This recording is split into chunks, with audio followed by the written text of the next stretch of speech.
Such an abundance of ether. Are we in luck? We are. This is an Allagan artifact, most likely built to regulate the flow of ether. I strongly suspect the ancients used it to stem the flow from here to the burn. That would explain how they were able to untether what became Azys La from its surroundings.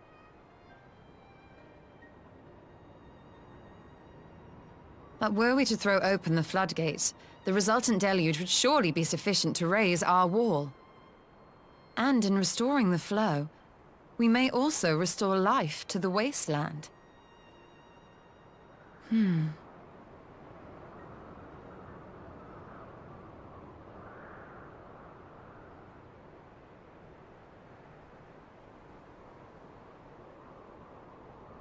What is it? While the device itself harbors a surfeit of ether, the opposite is true of the surrounding area.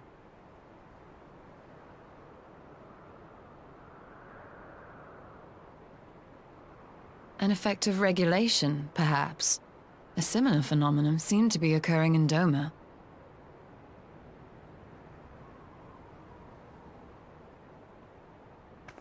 Whatever the explanation, the answer will not reveal itself here.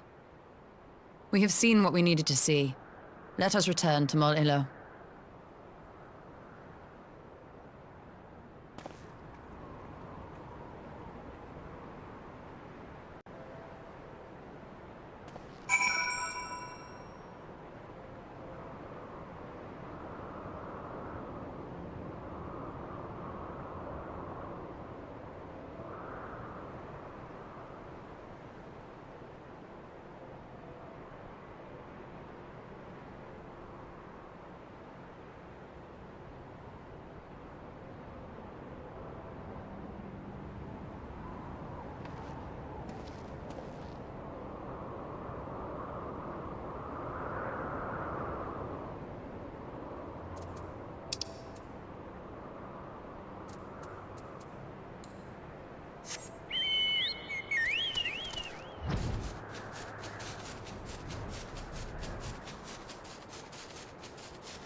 Yes! This spot shall serve as well as any. I shall enjoy this Hahn. Is this truly necessary? Have you no peaceable way of making decisions? Speak not of peace. You stand before proud warriors of the Dothal. In the heat of battle do our souls burn brightest. We lay low the strong that we may rise higher. That is our way. The way of might. There is no other. Oh, they do not want for conviction.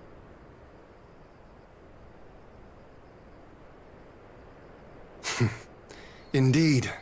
It's what makes them such dangerous enemies, and such useful allies. Enough talk! It is time to fight!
In death do our souls sing!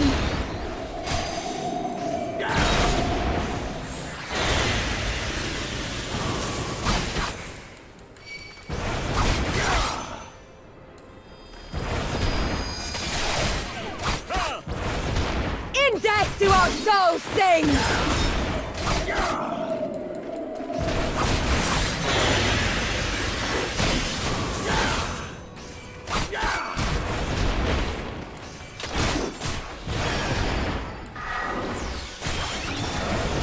In death do our souls sing!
In death do our souls sing!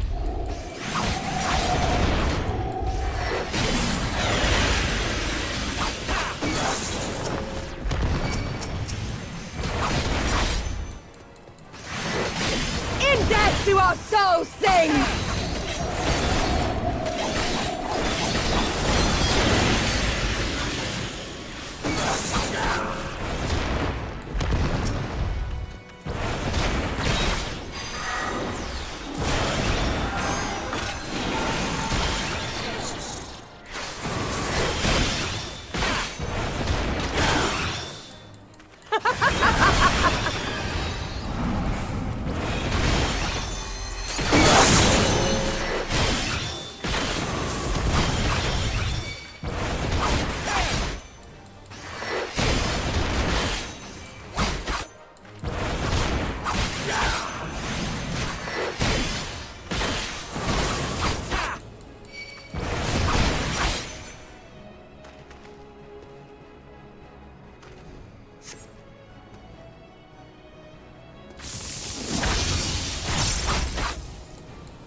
do our souls sing!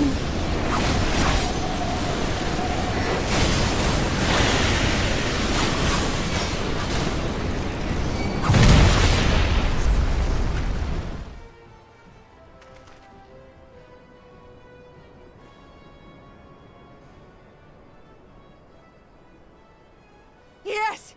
Yes! Not since the Nardum has my soul burned so!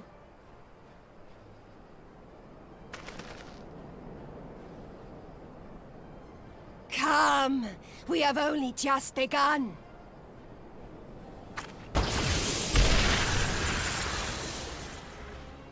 Enough!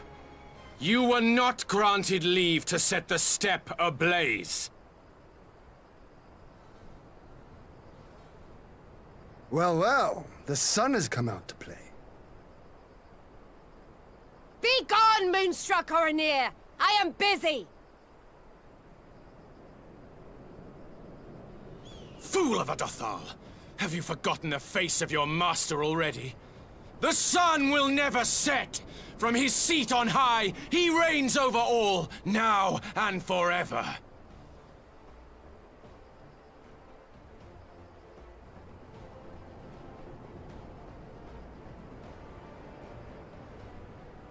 Yet what should he find here but a battle to determine the fate of the steppe? A battle waged without his blessing. This will not stand. You, Doman! You who come to petition the warriors of this land, forget that all Nama's children are wards of the Oranir. As first among my brothers, your petition is mine alone to judge.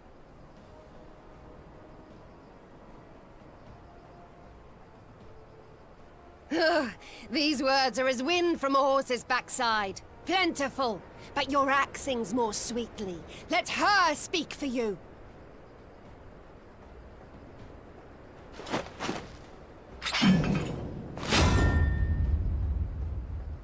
Insolent child. You will learn your place!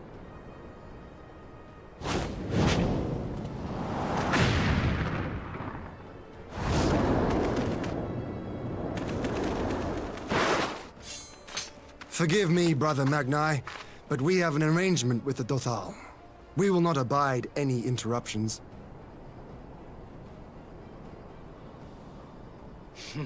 So be it. The sun will pass judgment on all.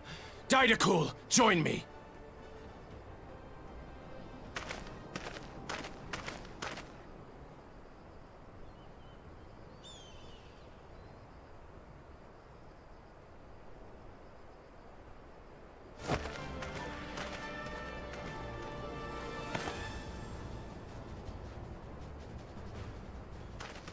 The sun is in good company. We may dance alone.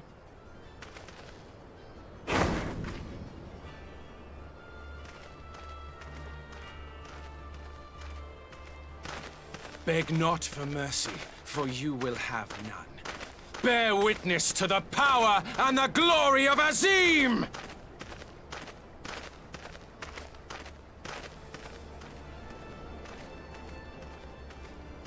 Constantly at each other's throats like rabid dogs. Gods, I'm turning into her. I have not the patience for this. But if we must fight, let us at least be brief. Come.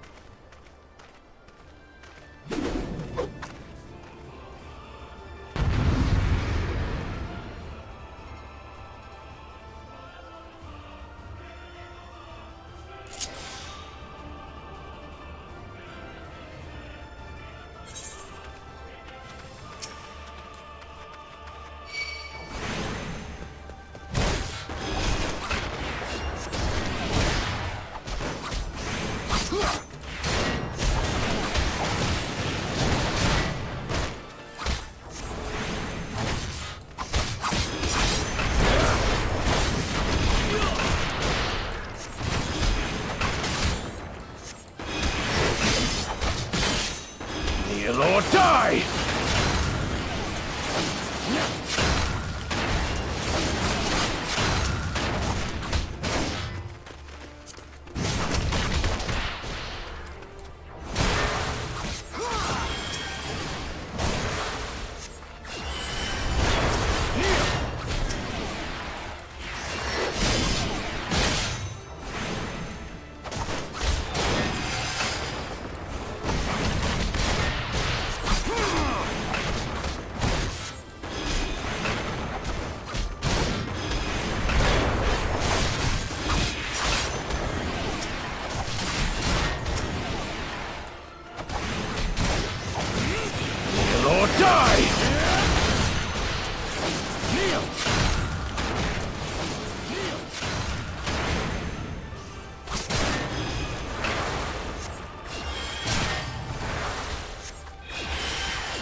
Bow down before me!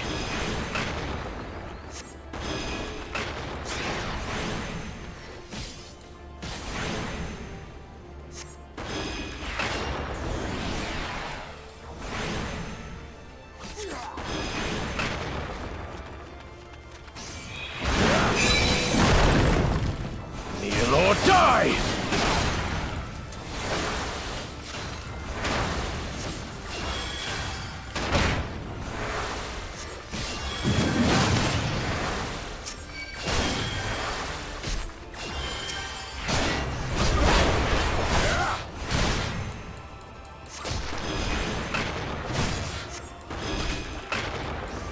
Kneel or die!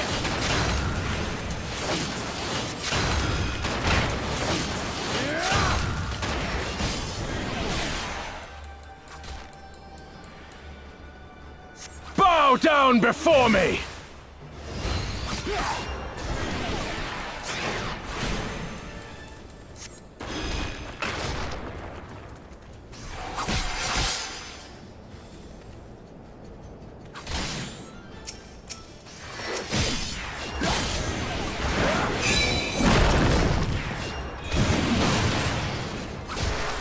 Kneel or die!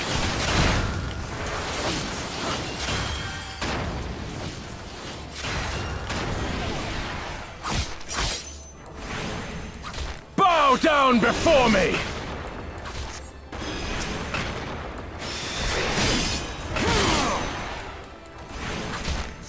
Tremble before the sun!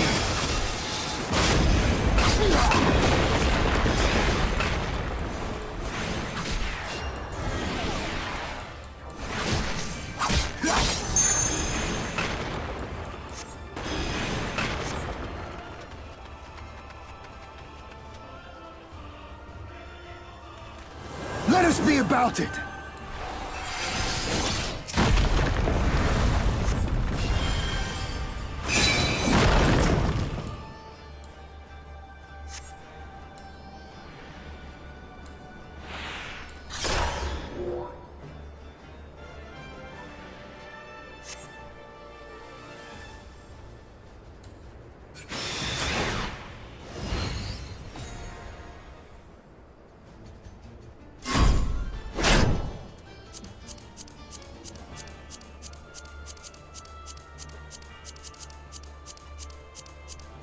Yeah!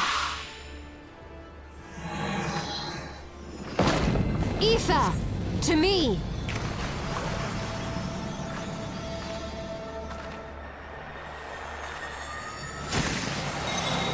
Have at you!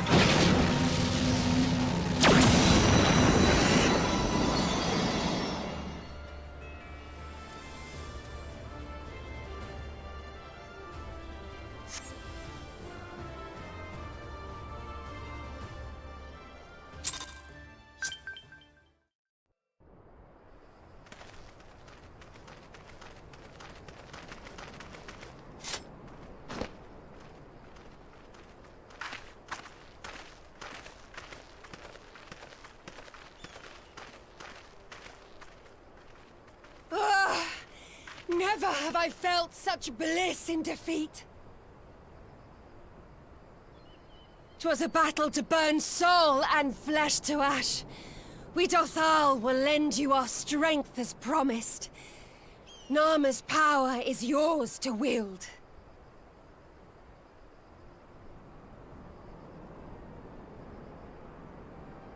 What does the sun say to that?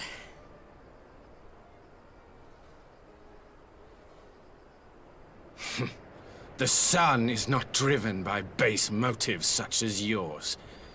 But they have been judged and found worthy.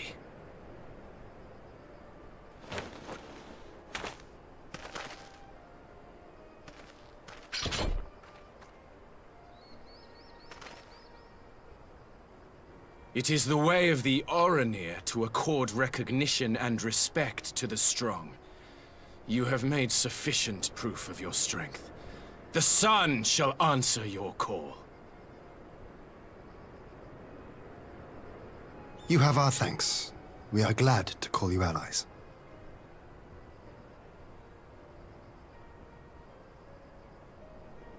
You? By what are you called?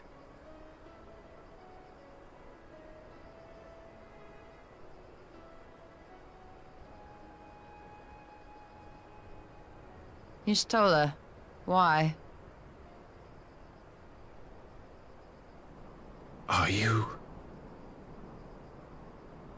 Are you my Nama?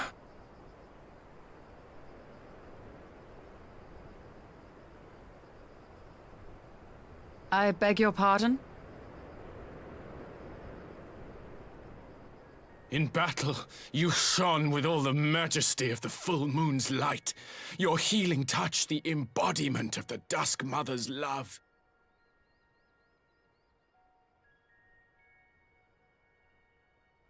Long had I wondered if my Nama might not be a woman of the steppe. Beholding you, I am all but certain.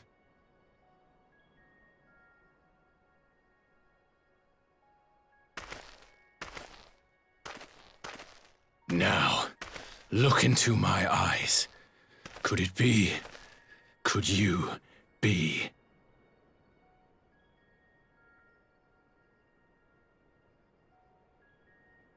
I am. Not interested, little son. Try again when you've become a man. Little?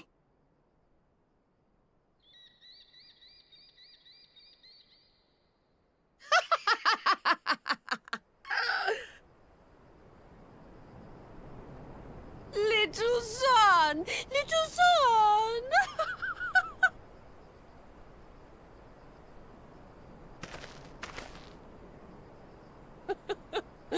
Does it pain you, little son? Crave you salve to soothe the ache? Fire to sear the wound in your heart?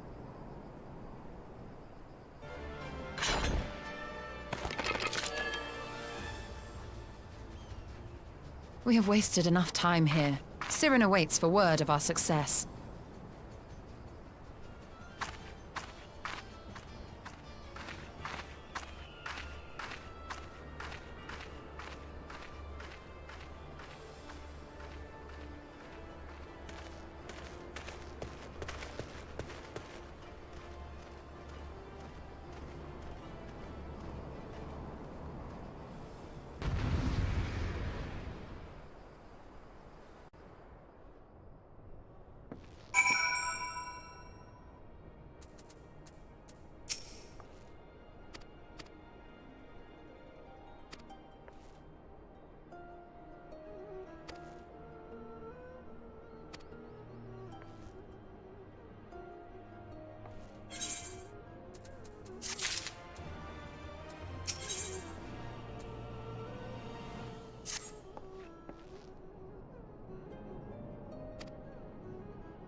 Did it work?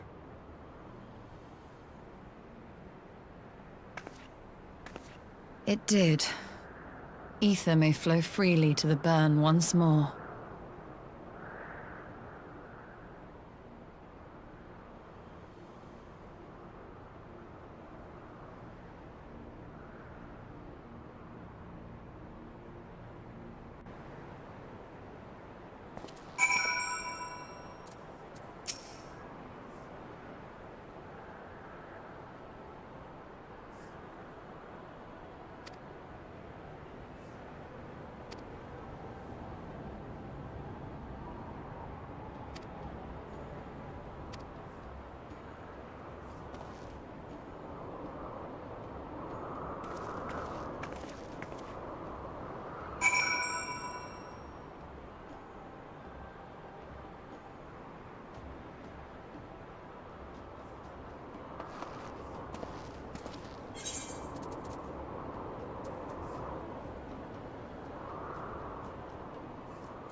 Mistress Lys, Commander Aldin, it gives me great pleasure to formally welcome the city-state of Alamigo to the Eorzean Alliance. The pleasure is ours, Your Grace. I know I speak for all Alamegans when I say that we are glad of this chance to stand with our comrades of the Alliance. And we, for our part, are glad indeed to be able to welcome friends both old and new.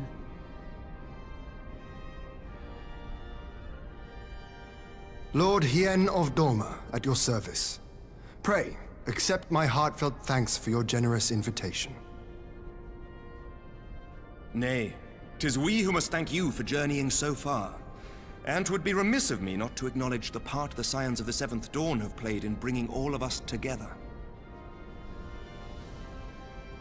In times of great unrest, you and yours have been our constant companions, without whom we would not be here.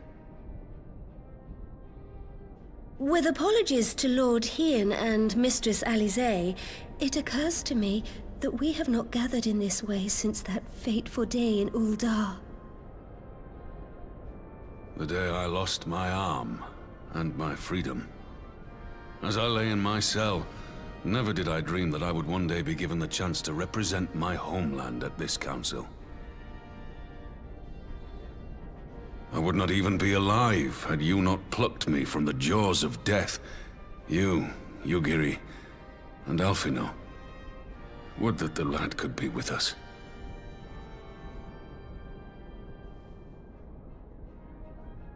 I too owe my presence here to Alphino, in so many ways.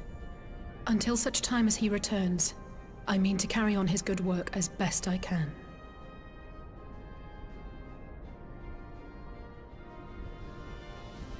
Come, friends. Let us leave the past in the past and turn our eyes to the future. My Lord Hien, pray, tell us how things stand in the East.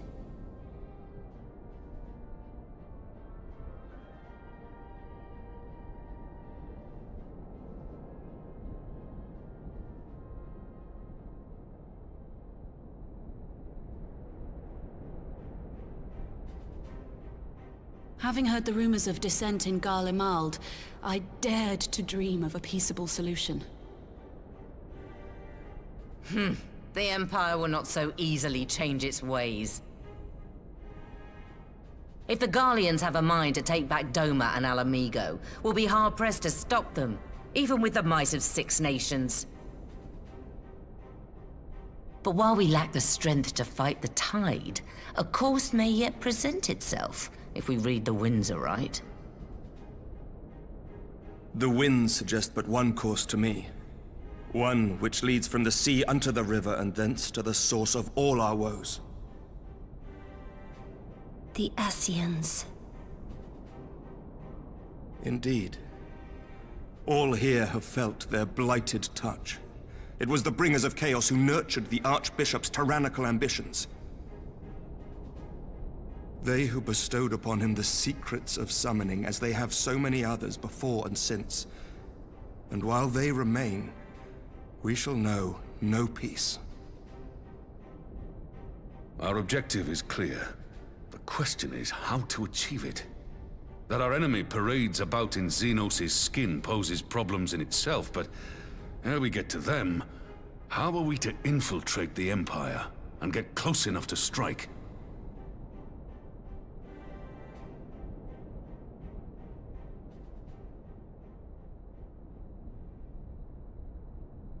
While I see the wisdom in targeting the Ascians, an assassination attempt on Garlean soil would do little to aid our cause, even were it to succeed. It's time we used our enemy's preferred tactic: subterfuge. You have an idea? Speak your mind, Master Thancred. None here know the enemy better than the Scions, and you mayhap best of all. Whatever it is you propose, we will give it fair hearing. On that you have my word. Very well, Admiral. My proposal is thus. we dispatch the shinobi to Imperial territory. There, they sow the rumor that the Crown Prince perished in the battle for Alamigo, and that the man parading around is in fact a corpse inhabited by a servant of darkness.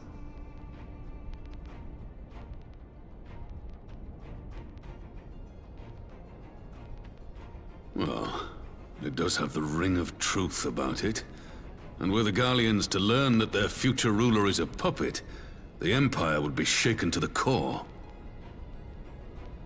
But at the risk of sounding stupid, would they actually believe such an unlikely story? I didn't. Ordinarily not. But prior to his miraculous recovery, rumors of Xenos' death had already begun to circulate around the Empire. Ultimately, however, what the masses believe is not our chief concern. Our true objective is to create an opening for rival factions within Garlemald to exploit. Just as a war of succession erupted in the wake of Emperor Solus's death. A war which raged until but recently, plunging the Imperial House into disarray as nephew and uncle grappled for the throne. It is no coincidence that one of Varus's first acts as Emperor was to name Xenos heir apparent, family feuds being so tiresome when armies are involved. Not all welcomed his choice of successor, however. There is no shortage of individuals who aspire to the throne, who would jump at any chance to seize power. The news that Xenos is not only dead, but a puppet to diabolical forces, would be too enticing to ignore. The Empire would not be quick to recover from a second war of succession. I am no stranger to infiltrating Imperial territory. With a team of operatives gathered from among the Alliance's finest, the plan should have a reasonable chance of success. Doma already has shinobi in place throughout the provinces. We stand ready to act, and act we must. What say you all?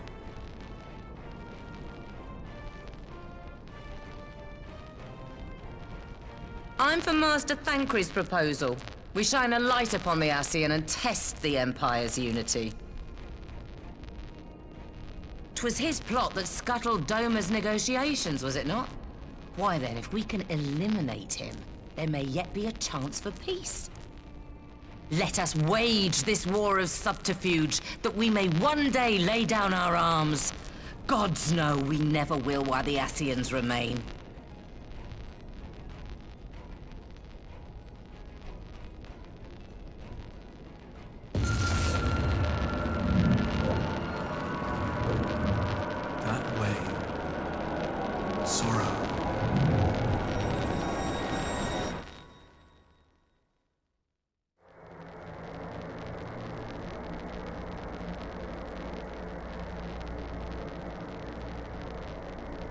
History must be changed.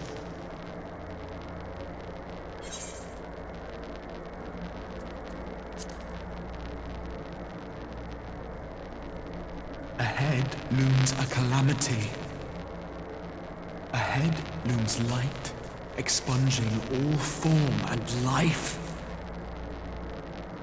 Twin dooms only you can forestall.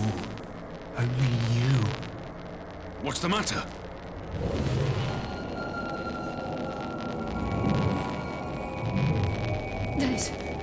There's a voice. Spies in our midst. Nay, I sense no such presence. Let expanse contract. Eon become instant.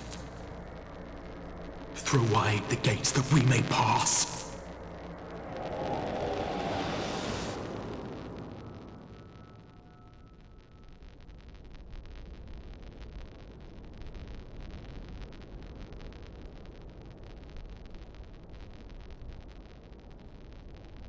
Is it over? Master Thancred!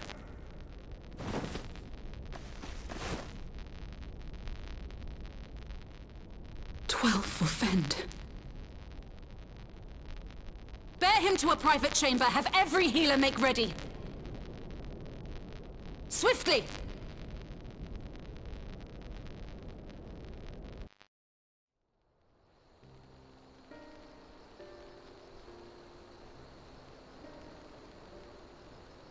Master Thancred remains in slumber. Though his vital signs appear stable, he's unresponsive. What could have done this? And why just him and not the others? I'm afraid we could not identify the cause, milady. Our examinations revealed no wounds, nor the presence of any poisonous substances. Gods, that only makes it worse. You're to let us know the moment there's any change, all right?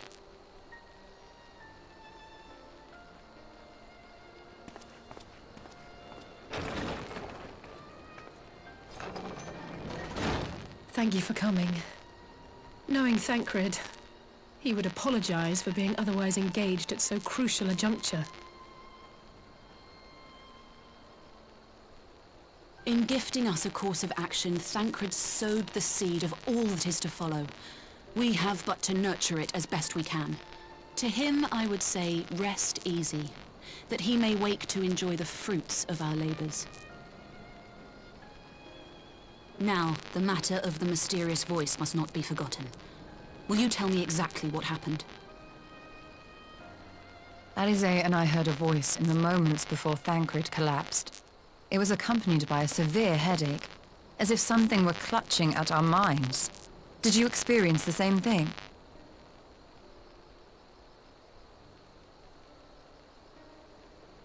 So, in between the voice and the pain, you felt as if you were somewhere else entirely.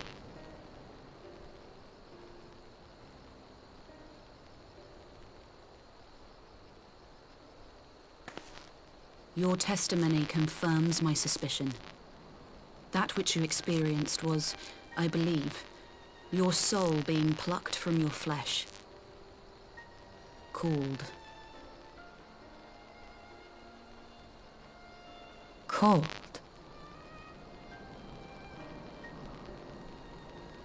I myself examined Thancred. Reach out as I may, I could not sense in him the spark of life that is his soul.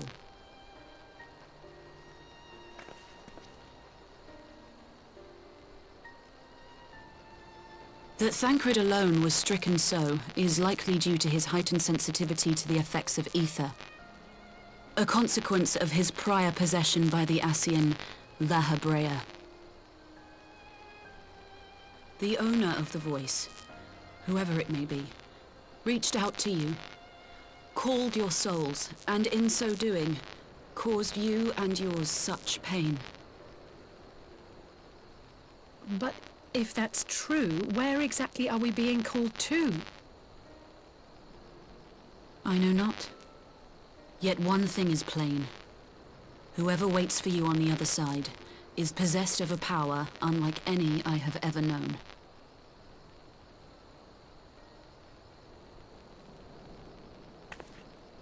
Forgive us, Lys, but may we leave Thancred in your care for a time? As if you had to ask. I may not be a scion anymore, but I'm no less a friend. Don't worry. I'll see to it that Thancred's well looked after.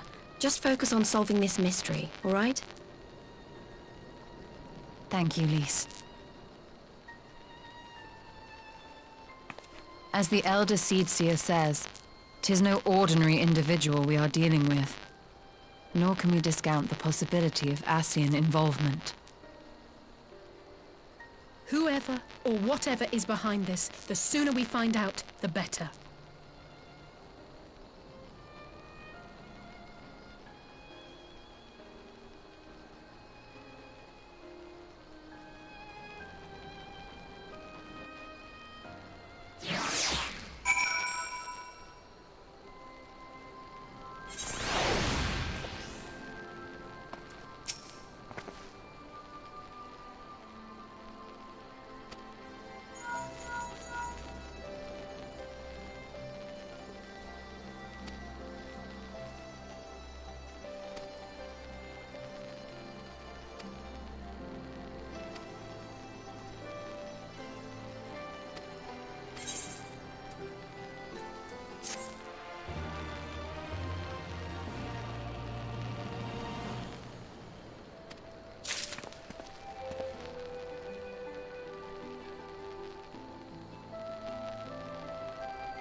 Urianger!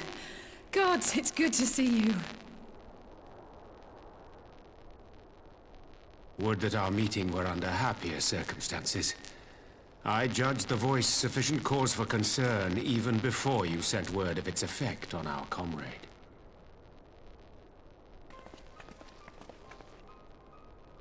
You heard it too, then?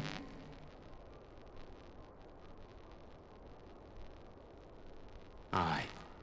And all but certainly at the selfsame instant. Alas, pained as I was, I could make little sense of what few words did then reach mine ears.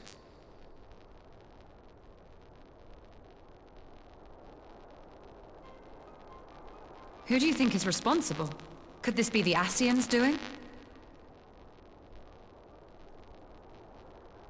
That I cannot say. Not when so little is known. Ere I indulge in speculation, I would examine Thancred with mine own eyes. To Alamigo, then, without further delay.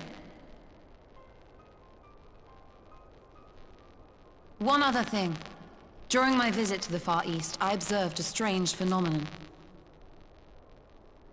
Thou referrest, I presume, to the localized reduction in etheric density. Well, that spares me the trouble of an explanation. Yes, I noted precisely that at two apparently unconnected locations. I take it the phenomenon is not limited to the Far East. Indeed not. Of late, our agents charged with surveilling the beast tribes have spoken of little else. In every corner of the realm, they tell of places in which the ether hath grown thin. Naturally, my suspicions first turned to primal activity, but the areas thus affected betray no evidence of summoning. I must confess to being quite perplexed. If the same phenomenon is being observed in multiple locations on opposite sides of the world, we may safely discount regional factors. Needless to say, this warrants further investigation. Indeed. I shall make it my task to...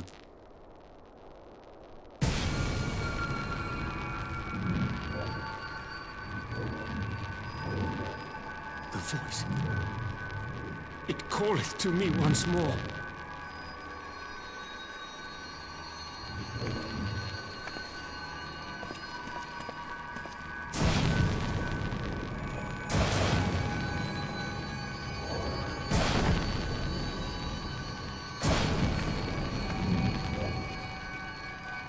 I hear it too.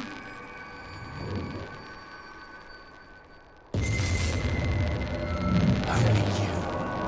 Only you. No! Ishtola! Urianger!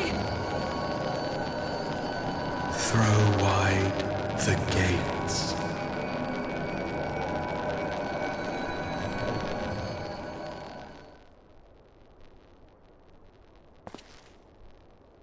No! No, this can't be happening!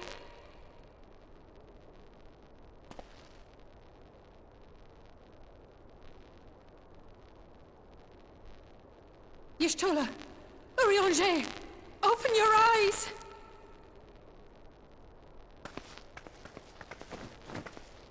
Open your eyes, I beg you! Say something! Anything! Not again.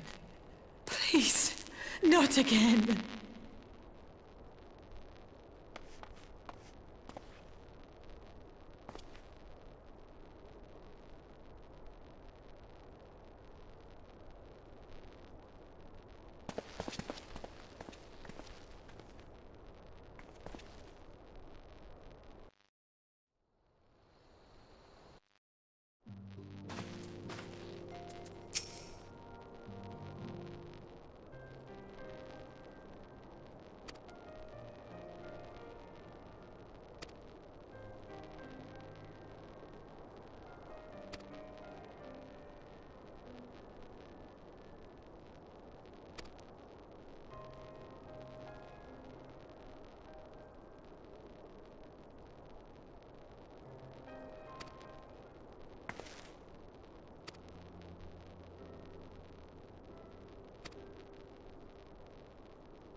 Here he is, my lady.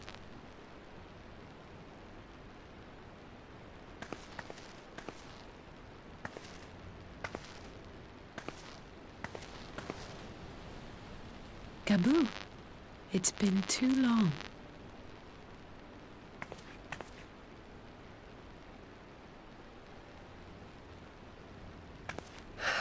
I'm afraid there's been no change. If he can see or hear us, he has given no sign. I see. You're still fighting.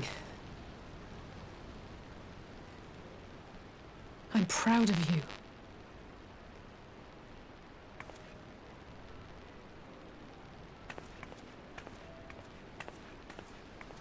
We promised that we would come and visit you together, didn't we? Alphino and I. I'm sorry that we haven't managed that yet.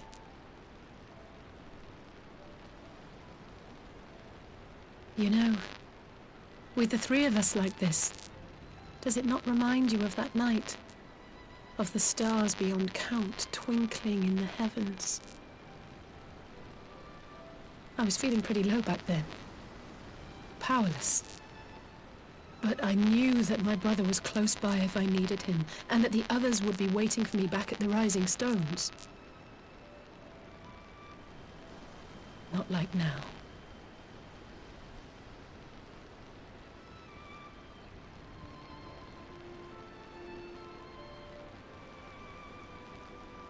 I've seen my share of trouble since coming to Eorzea.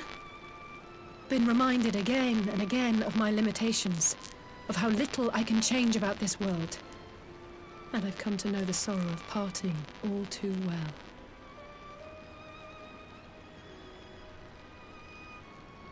But to have the people I hold dear struck down before my eyes, and be powerless to help them, that I cannot bear.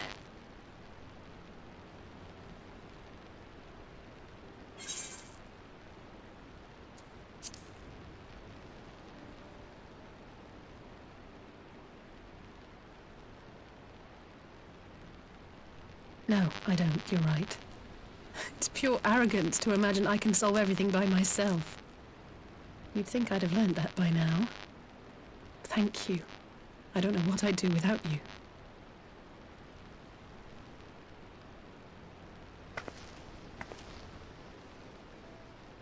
Well, that's more than enough brooding for one day.